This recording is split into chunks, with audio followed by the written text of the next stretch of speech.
White knuckle driving. Grip pressure will be a detriment to your power every single time. I do this in all my schools and even in all my clinics. I give a perfect example of where you will hold the club too tight. Now I've got a student with me, Keith, right now, and what I want to show you is what happens when you hold the club too tight. It throws you completely out of balance.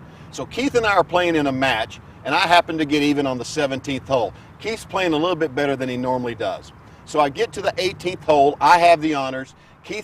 I'm getting ready to hit my tee shot, and I drive it 360 yards right down the middle. I look at Keith and I go, how are you feeling now?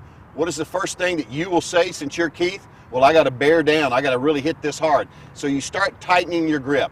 Let me show you what this does. So I'm going to use Keith as an example. So Keith, hold it just a little bit tighter. You've put it in your mind that you got to really pound this ball. Without much pressure at all, I can pull him right off his feet.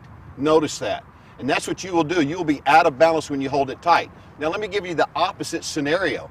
I get even on 17, I tee off on 18, I hit my first one out of bounds, my second one out of bounds, I top the third one, so I lay 5 about 100 yards off the tee. What do I ask Keith now? How are you feeling about going into this drive? And what does Keith say? Well, it's not any big deal, you lay 5 right there. So the same amount of pressure, look what happens.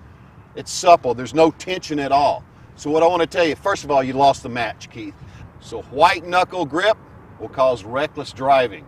So remember, hold on loosely and let that club fly, because we want to obtain maximum distance. You can't do it when you have white knuckle.